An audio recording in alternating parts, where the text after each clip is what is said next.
ওই পাশেই এটা খোলো।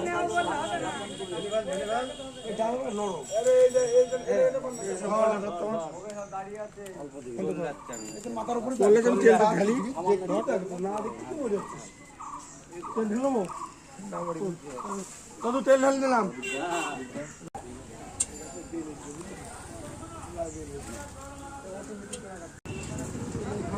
মালা করা হলো না না